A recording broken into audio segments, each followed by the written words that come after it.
a player caught a cricket ball of mass 150 grams. Okay, the mass of the ball is given to us. So I have to calculate the height at which acceleration due to gravity becomes 1/9.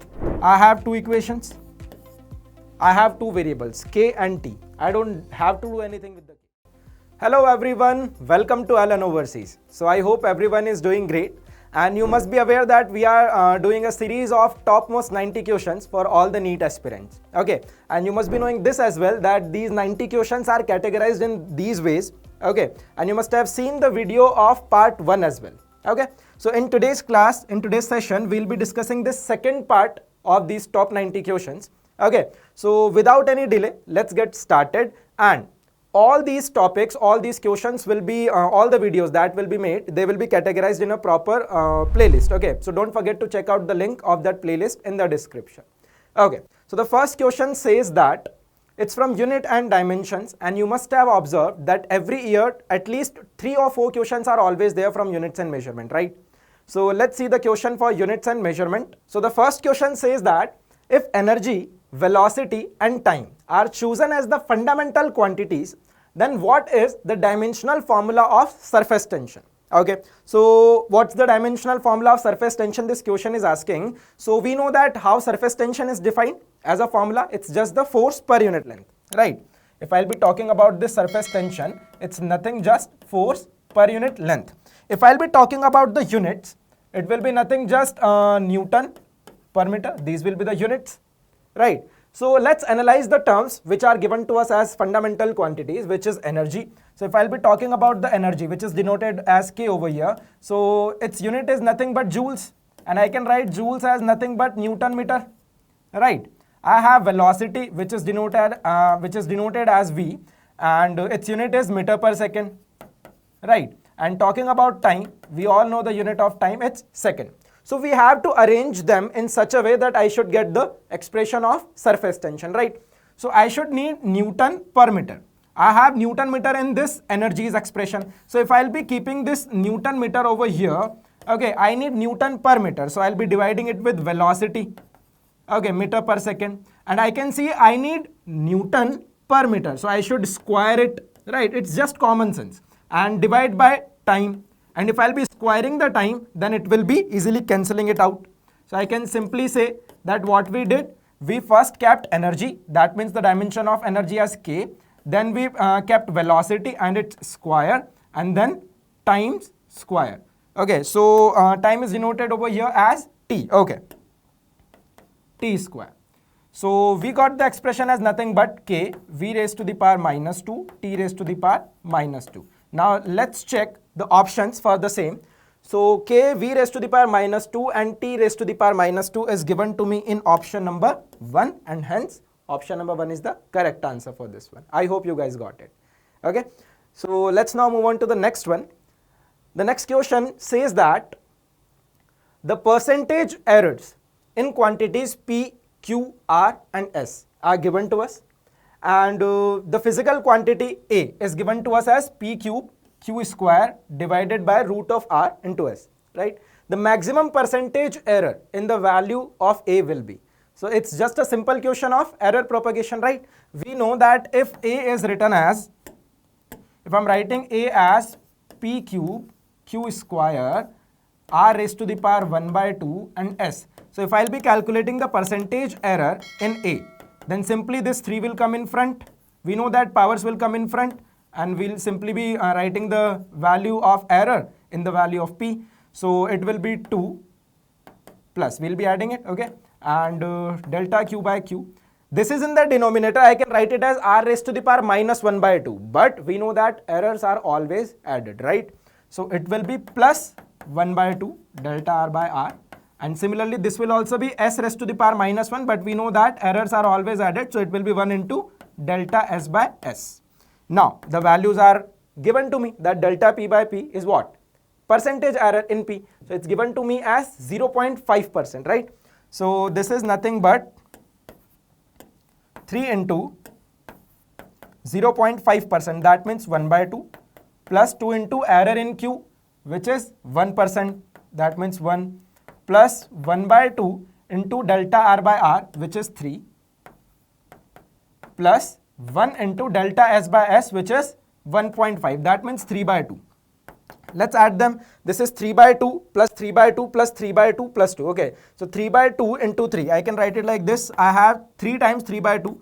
So 3 by 2 into 3 plus 2. That means 9 by 2. That is 4.5 plus 2. That means 6.5. So I can say that percentage error in A will be how much? 6.5%. Okay, let's write it over here.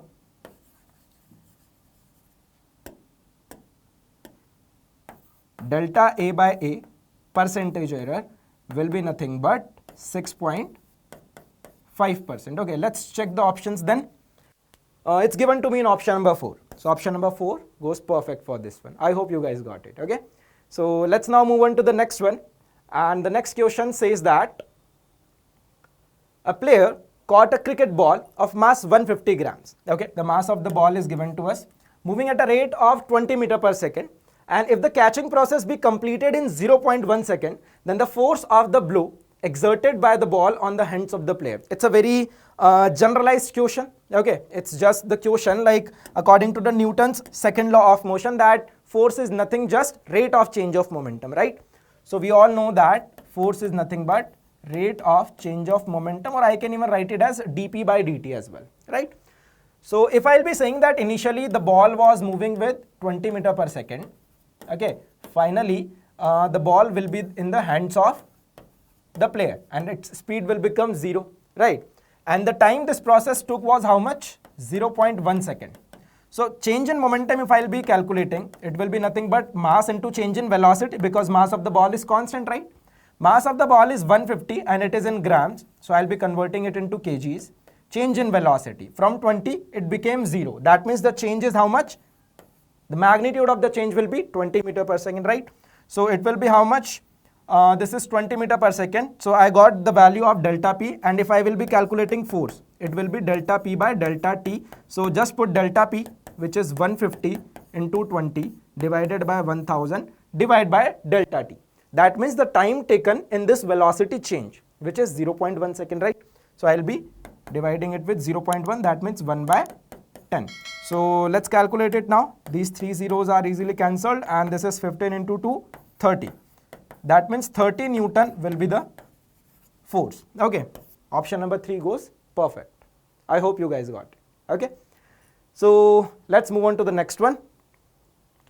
So the next question says that when a rubber band is stretched by a distance x, it exerts a restoring force of magnitude this much.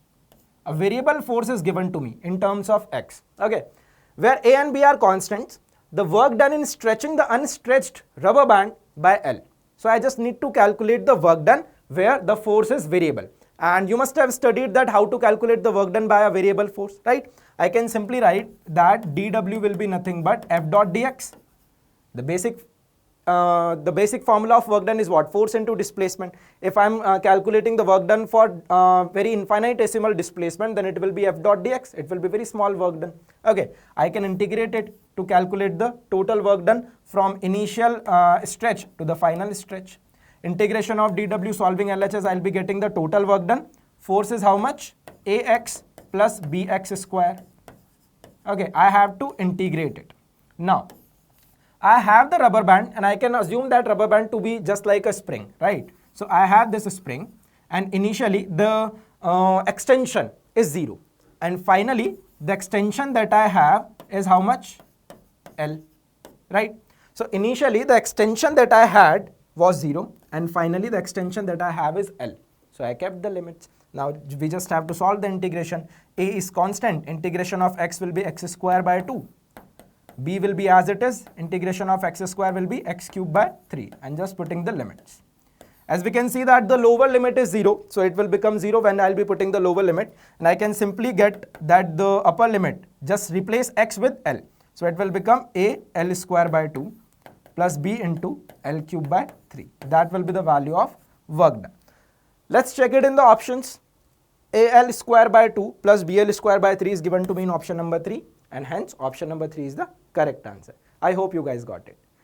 Moving on to the next one, the question number 20. Okay, so the question says that a body of mass 2 kg makes an elastic collision with a second body at rest. So we have two bodies over here. Okay, one is of 2 kg. It makes an elastic collision with a second body, and the collision is elastic. And the second body was at rest and continues to move in the original direction, but with 1/4 of its original speed. And it's asking that what is the mass of the second body. So the situation is somewhat like this, that I have an object of 2 kg. It was, suppose, moving with the speed v. I had another ball of mass m and it was at rest. This is the situation before collision.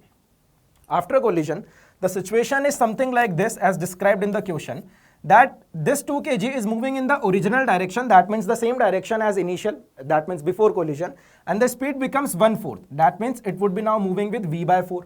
Okay, and the second mass is moving with,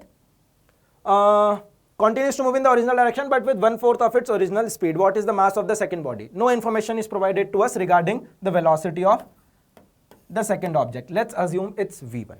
Okay, first of all, I have two variables. One is m, another one is v1. So I need two equations to solve this, right?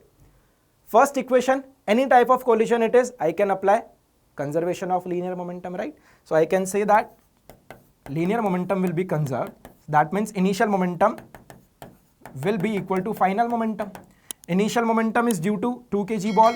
It was moving with speed v. M mass ball was moving with 0 speed because it was at rest, right? And finally, this 2 kg is moving with v/4 and this m is moving with v1. That's the first equation that I got. From where I'll get the second equation? The question is saying that the collision is elastic. Okay, and if the collision is elastic, that means the value of E is 1, right? And if value of E is 1, E is what? Coefficient of restitution, right? That means velocity of separation by velocity of approach, right?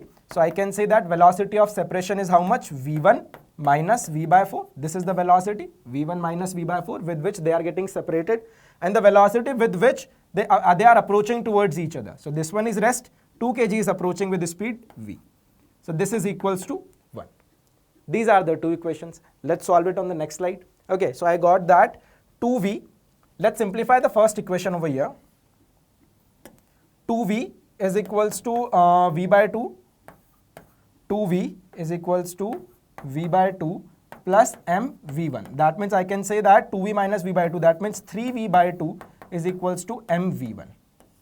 That's the relation that I received from the first equation. Let's solve it on the next one. So v1 minus v/4 is equals to v. v1 minus v/4 is equals to v. That means v1 is equals to v plus v/4. That means 5v/4. I got the value of v1. I need what? I need the value of m. Okay, so m is what? 3v/2v1. I can say that m is what? 3v/2v1, right? So let's put the value of v1 over here. So m will be what? 3 into v/2 into v1, and v1 is what? 5v/4. So we got the answer. V cancelled out, and 4 3 are 12. Okay, this cancelled out. 3 2 are 6/5. Okay, so we got the mass as 6/5 kgs.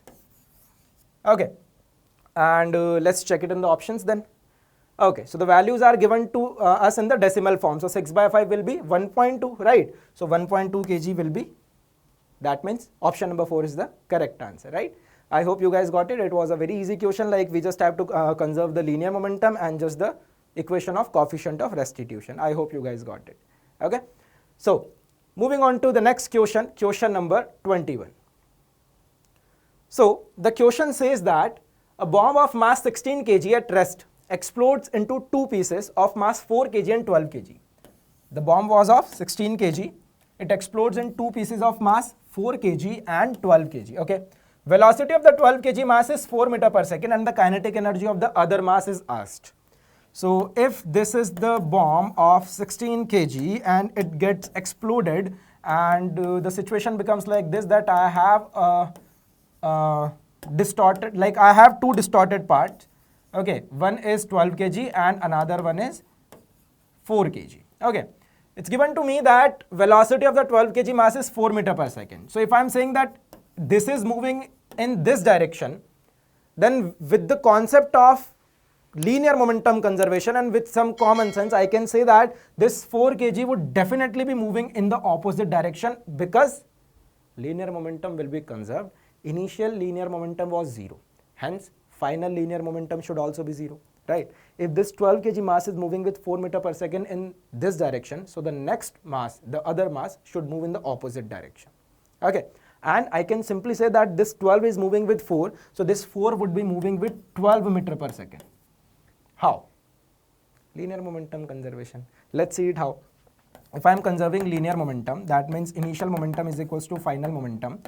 Okay, initial momentum was 0. Okay, finally this 12 kg is moving with 4 and this assume that 4 is moving with some speed v1. I'm not choosing the direction of velocity to be opposite because I don't know. Let's assume we don't know that the object will be moving in the opposite direction. I just assume that it will be moving with this velocity v1. So I got it like this, that 4v1 is equals to minus 48. That means v1 is equals to minus 12 meter per second. What this value is telling me? v1 is minus, that means opposite to the direction that we chose as positive. That means this direction we considered as positive. I wrote 4 meter per second. That means minus sign means in the opposite direction. Okay, we already drew the arrow and it is moving with 12 meter per second. That's the value that we got.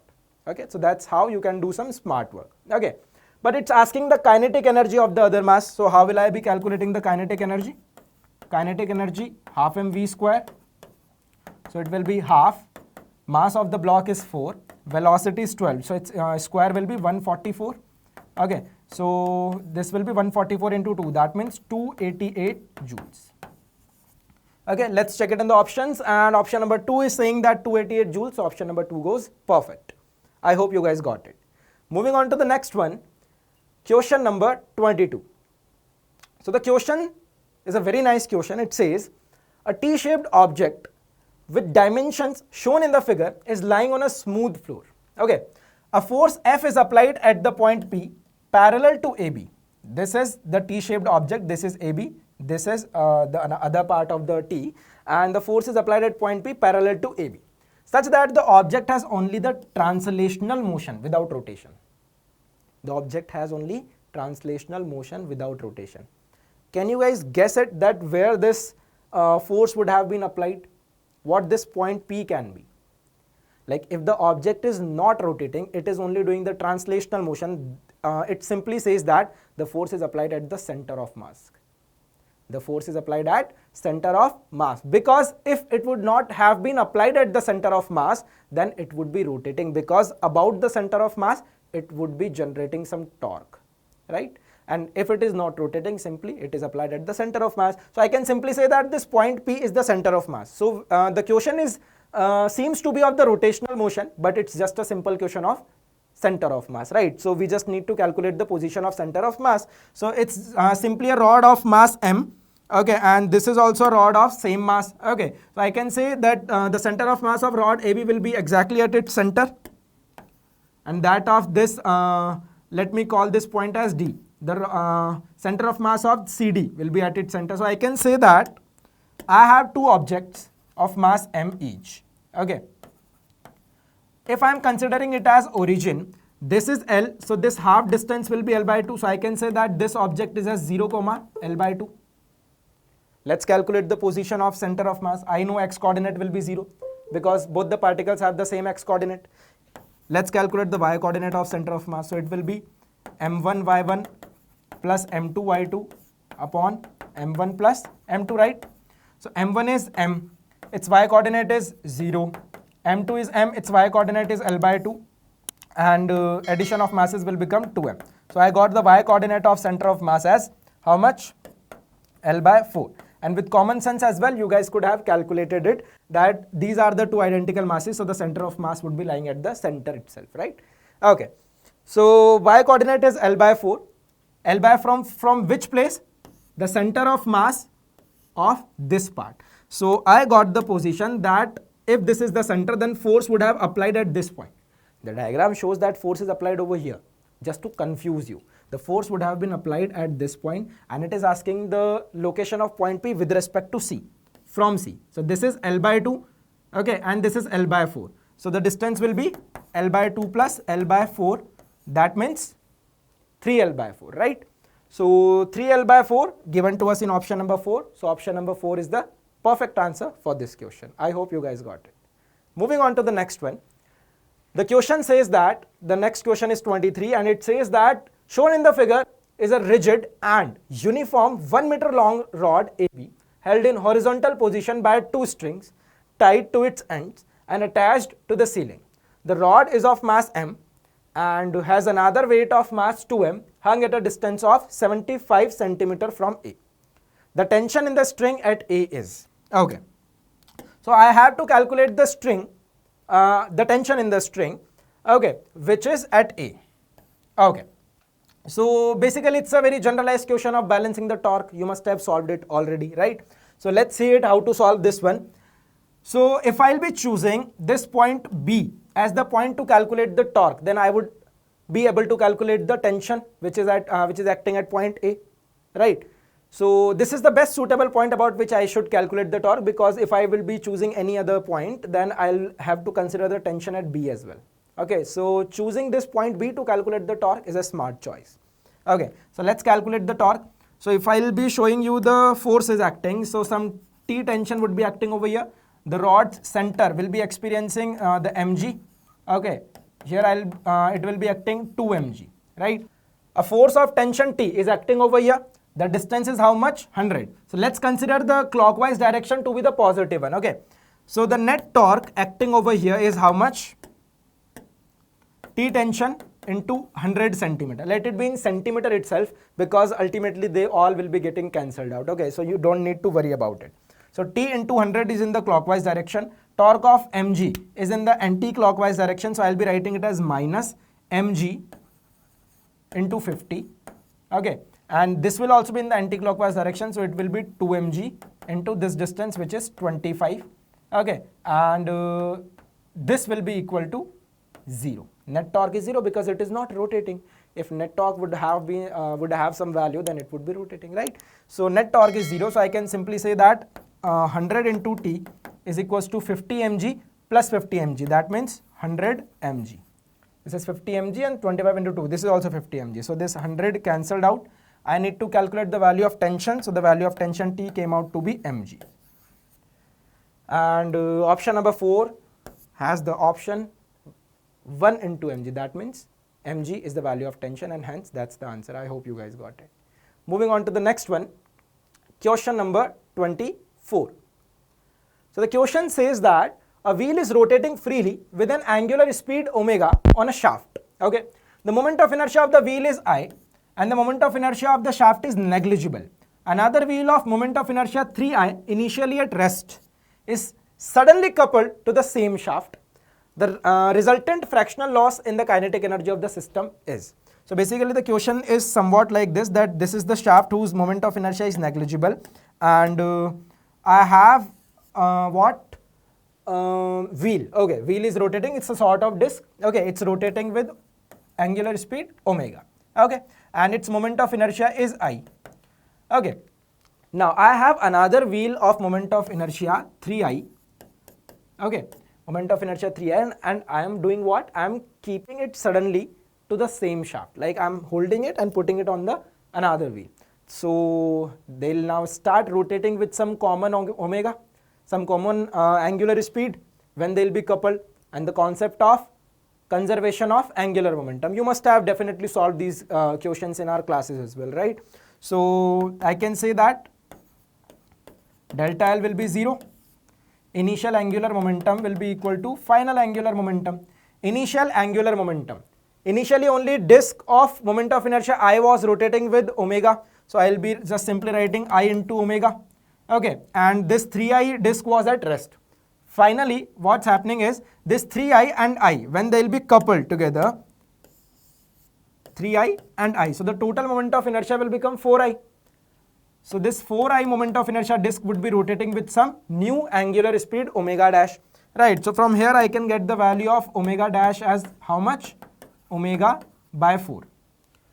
The value asked in the question is the fractional loss in the kinetic energy. If we are calculating the fractional loss in the kinetic energy, so basically it's I can write that loss in the kinetic energy is initial kinetic energy minus final kinetic energy. Initial kinetic energy will be only disk of moment of inertia I was rotating with omega. So it will be half I omega square. Finally, disk of moment of inertia 4I is rotating with what omega? Omega by 4. So its square will be there. So it will become omega square by 16, right? So let's solve it. So this, this becomes omega square by 4. If I'll be taking half I omega square as common, half I omega square as common, so it will be 1 minus 1 by 4.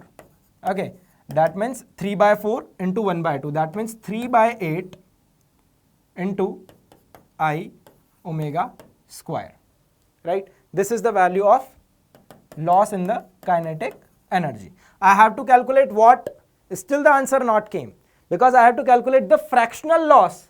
Fractional loss means as compared to the initial kinetic energy. So my answer will be what? My answer will be loss in the kinetic energy divided by the initial kinetic energy. Loss in the kinetic energy is 3 by 8 into I omega square. Initial kinetic energy was half I omega square. So 1 by 2 I omega square. Let's solve it out. I omega square cancelled out, and it comes out to be 3 by 4. So let's check it in the options. 3 by 4 is given to me in option number 4. So option number 4 goes perfect for this question. Okay.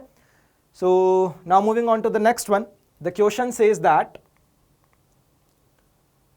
the height at which the acceleration due to gravity becomes g by 9, where g is what? The acceleration due to gravity on the surface of Earth.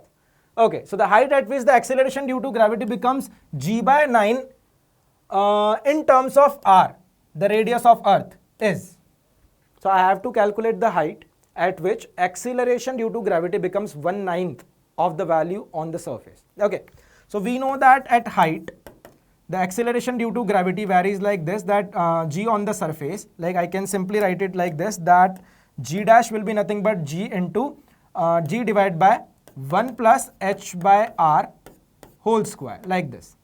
You must have seen this formula as well, g into 1 minus 2h by r. But this is applicable only when the height is very negligible as compared to r. If you will be going on to the derivation like this, I can write it simply as 1 plus h by r raised to the power minus 2. And that minus 2 will come in front according to the binomial theorem. Okay, so it's just a special case of this formula. Okay, this is always applicable. So applying it, this g dash is how much? 1 by 9th of g, that means g by 9, and this is g 1 plus h by r square. So this g cancelled out, and denominator I have 9 and this is a square. So I can say that 1 plus h by r will be equal to 3 because its square is equal to 9.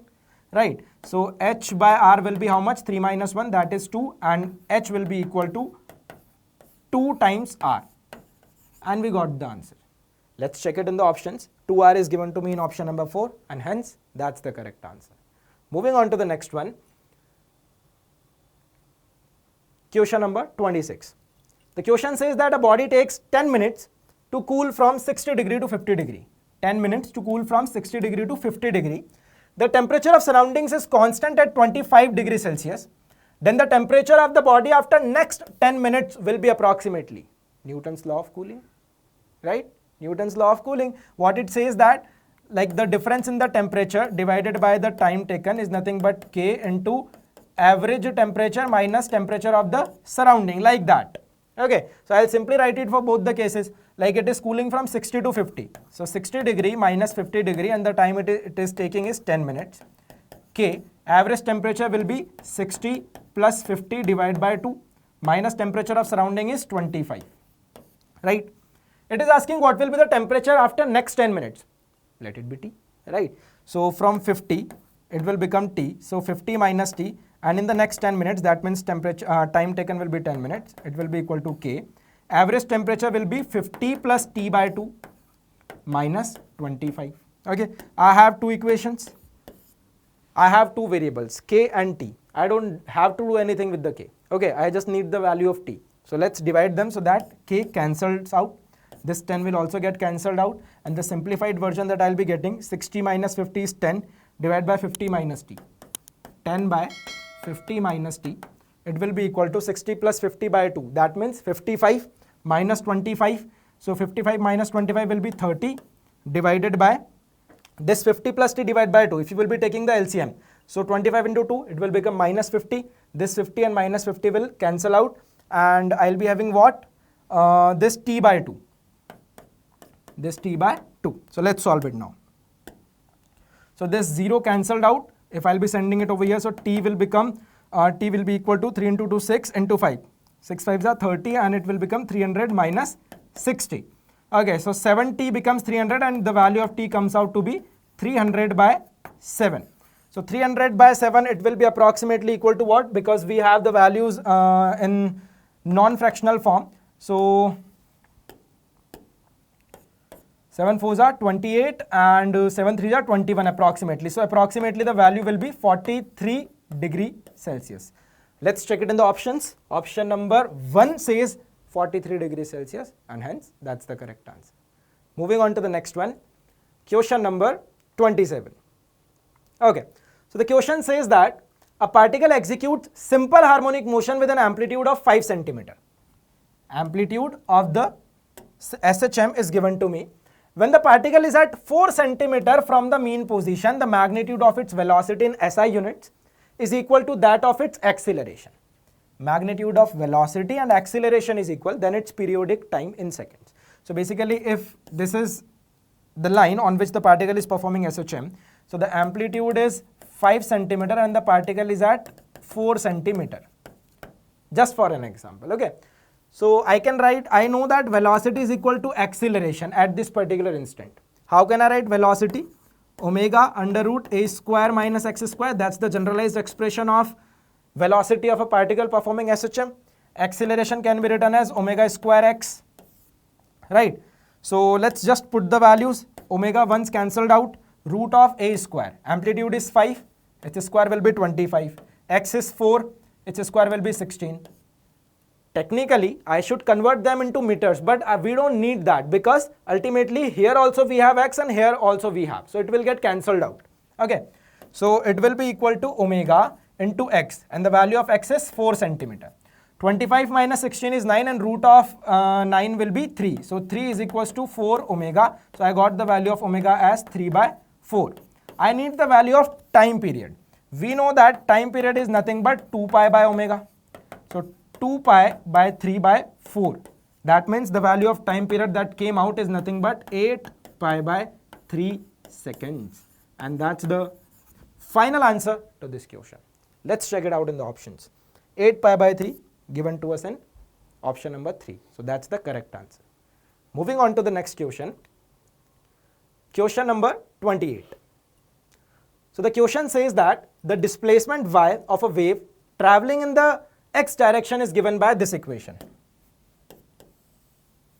Okay, where x is expressed in meter and t in second, the speed of the wave motion in meter per second. It's a very easy question, but as well as very important. Okay, so it's asking the speed of wave. We know that speed of wave is nothing but omega by k, basically the coefficient of time divided by coefficient of x. Okay, so if I'll be writing this equation that y is equals to 10 minus 4 sine 600t minus 2x plus 2 pi. It seems very scary, right? But it's not at all. See, I just have to deal with this equation, and the generalized equation is what? A sine omega t kx and some phi. Leave the signs right now, okay? And if some constant is added, that is also not a case of worrying about it, right? So just like I have to compare, if I'll be comparing, the coefficient of t should be omega. So the coefficient of t over here is 600. So I can say that omega is nothing but 600, right? Coefficient of x will be k. Coefficient of x over here is 2. So k will be 2, right? So velocity of wave will be how much? Omega by k. That means 600 by 2. Velocity of wave came out to be 300 meters per second. Checking the options. Option number 1 goes perfect. You must have studied that in the classes as well, that if it's a similar sign between them, then it's going in the negative direction, and if it's the opposite sign between omega and k, then it's going in the positive direction, right? But that knowledge is not required over here. That's just I explained it, right? So that it will be revised for you as well, right? So moving on to the next part. Question number 29. So the question says that when two tuning forks, the concept of beats, again very important. We have two forks, they are sounded simultaneously. 4 beats per second are heard, okay? Now, some tape is attached on the prong of the fork 2. I have fork 1 and fork 2, okay? And tape is attached on prong of fork 2. When the tuning forks are sounded again, 6 beats per second are heard. That means the beats increased from 4 to 6. If the frequency of fork 1 is 200, then what was the original frequency of fork 2? So if I am talking, this is fork 1 and this is fork 2. So the original frequency of fork 1 is 200 Hertz, right? So fork 2 can have two frequencies because earlier it was producing 4 beats, no? So it can be either 204 Hertz or it can be 196 Hertz. 4 beats as in 4 more than 200 or 4 less than 200. Okay. Now it says what? When we are taping the prongs of fork 2, I am putting some tape on the prongs, so obviously its frequency will decrease. If the frequency is decreasing, then the beats are increasing. Let's see this one. If its frequency will be decreasing, suppose it's going towards 203, then the beat frequency also decreases. But here what we are seeing, that the beat frequency is increasing. That means this is not the correct answer. Remaining one is this one. This will be the correct answer. Let's verify it as well. Like this is 196. If I'll be putting some tape, then its frequency will be decreasing, like from 196 to 195, 194, and hence the beat frequency. That means the difference in the frequencies of both the forks will also increase, right? So that means the original frequency of fork 2 must have been 196 Hertz. That means the option number 4 is the perfect answer for this one as well. Moving on to the next one and the last one. So the next question says that a pipe open at both the ends has a fundamental frequency F in air. The pipe is dipped vertically in water so that half of it is in water. The fundamental frequency of the air column is now. So initially I had an open pipe and now I dipped it half in the water. So this is the situation now, okay? And since it is dipped in the water, so this end now becomes closed, okay? So initially I had what? I had a pipe of length L. Now I have a pipe of length L by 2 and it is closed organ pipe. Okay, so initially if I'll be talking about this case, the fundamental mode would have been like this. Okay, and the frequency is given to me as F. So I can simply write that in this case, this lambda by 4 plus lambda by 4. That means lambda by 2 is equals to L. So I got that lambda is equals to 2 times L, right? So I can simply say that frequency will be F by lambda, frequency will be V by lambda and lambda is 2L. So V by 2L is the frequency for the first case. Talking about this one, the fundamental mode will look like this because it will be node at the closed end and antinode at the open end, right? Now I can say that this lambda by 4 will be equal to L by 2. This lambda by 4 will be equal to L by 2. So I got the value that lambda is equals to 2L. Lambda is equals to 2L. So frequency F dash that I'll be receiving will be how much? V by lambda, and lambda is also 2L. So it is also coming out to be same as F, and it was asking that what will be the fundamental frequency of the air column now, and we are seeing that we are receiving the same frequency. So I can say that F dash is also equal to F, and option number 2 the correct answer. So I hope you guys got it, and that's all from my side. I hope you guys got all the concepts that were discussed over here and all the questions. And still, if you have any of the doubts, you guys can let us know in the comment section.